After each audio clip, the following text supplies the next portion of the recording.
What you're asking of me is not all wrong, but I cannot.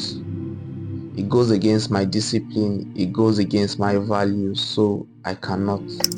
A lot of persons need to come to this point where they can say no without feeling guilty. They can say no without feeling as though they are hurting people. And if it hurts people, then fine. If it hurts the people you gave a no, then it is very perfect. But if what you're asking for goes against your will, it goes against your discipline, it goes against your value, then be bold enough to say no.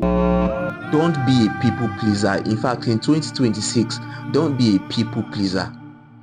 If it goes against your value, be bold enough to say no. They might not want to relate with you the way they used to anymore, but say no if you have to say no. I want to quickly read a scripture for you, then bring this understanding to you. Now, this is the word of Apostle Paul in Galatians chapter 1 and in verse 10. It says, obviously, I'm not trying to win the approval of people. A lot of times we tend to seek for approval, and we seek for approval from the wrong set of people. Let me tell you the truth. Whoever does not value your values doesn't have to be in your life. Whoever it is that cannot respect your discipline should not be in your life. So don't come to that point where you begin to apologize for being you. Don't come to that point where you begin to apologize for standing by yourself. You get it now? They might not be all right, okay? But stay with your value. Let your no be no and let your yes be yes. Don't say yes because you want to please them. Don't say yes because you want to massage their egos. Don't say yes because you want to be part of them. Don't say yes because you want to be part of the circle. Be ready to lose people. Be ready to lose friends. Be ready to even lose family members. Be ready to lose the people you call besties. When the desire is against your values, then be ready to lose anyone for it. Let me continue the reading. It says, obviously, I'm not trying to win the approval of people, but of God. You don't owe men. You don't owe men. You don't owe a man. You don't owe a man an apology for doing what is right. You don't owe a man an apology for standing with your values, for staying with your discipline. You don't owe men an apology. If it goes against men and it doesn't go against God, then you are still standing on the right ground. It says, I'm not seeking for the approval of men, but of God. And he continued and said, if pleasing people were my goal, I would not be Christ's servant. If pleasing people were my goal, I will not be Christ's servant. You get it now? I am a servant first of all to Christ. My servanthood is not first of all to you. It is not first of all to pleasing you. I'm not designed to please you, but I'm designed to please God. I'm not designed to worship you, but I'm designed to worship God. So automatically, my approval comes from God, not from you. People might not like you when you come to that point of accepting who you are, accepting your values, accepting to be disciplined. People might not like you for it. But the truth is that you shouldn't be a people pleaser, because on the long run, you see the things you are supposed to do and you don't do them. These same people will come to that point of telling you that, sure, you would have done it the way you should do it. The same people who discouraged you from doing it will be the ones who will tell you you would have done it the way you are supposed to do it. Don't be a people pleaser, because the people you want to please, on the long run, they will leave you in the room. They will leave you to yourself. So don't be a people pleaser. They will leave you in that room empty. So if you are seeking to please people, this is my advice to you. Just like Paul says, obviously, I'm not trying to win the approval of people, but of God. You owe your approval. Your approval should come from God, not from people. Your approval should come from God, not from people.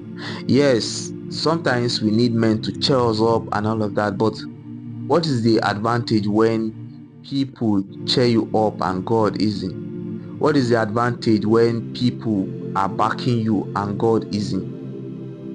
What advantage does it add when people are clapping for you and God is just watching and saying you are trading the wrong ground?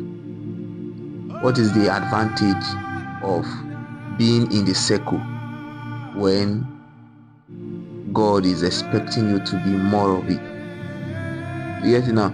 A lot of times the people we seek to be friends with, God doesn't want us to be part of their life. In fact, God doesn't want them to be part of your life. So a lot of times we are seeking approvals from men. Don't. You might feel lonely, but don't seek an approval from men. You might feel you desire to be part of something that is working too, but don't seek an approval from men. If God is backing you, then you have everything that you need. You have everything that you need. Paul wasn't loved by everybody. Paul wasn't loved by everyone he spoke to, he preached to, but he was standing by one thing he believed so strongly, and that is his own values, his own discipline, his own submission. And his submission wasn't unto men, but unto God. His submission was not unto men, but unto God. Obviously, I'm not trying to win the approval of men, but of God.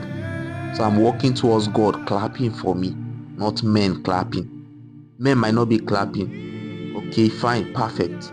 I might struggle through that, but if God is clapping for me, then it is enough. Because when you stand by your values, when you stand by your discipline, when you stand by the things that you are supposed to stand by, you see that you begin to attract the right set of people. You begin to attract the right set of people. You see, those ones you are chasing after, they might not even be the ones to be part of.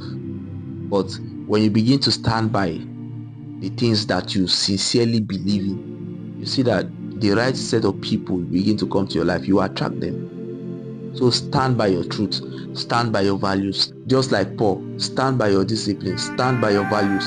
Your approval is not from men, but from God. People might not be clapping, but God is clapping and I'm fine. People might not be celebrating what I'm doing currently, but God is celebrating me, then I'm fine. It might look like I'm in the room alone, but God is with me, then I'm fine. I was sent, then I'm fine.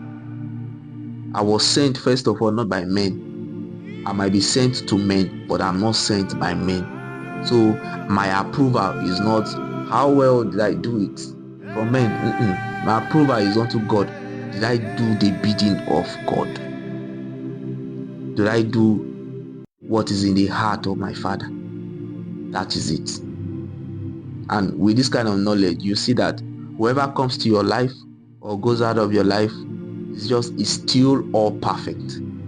Because I'm in the will of God, I cannot miss it. I'm in the will of God, I cannot miss it. So the relationship might fail, okay, but if it is God's will, if I'm standing in God's will, then I'm not failing. It is a relationship that failed, not me. Okay, it is a relationship that failed.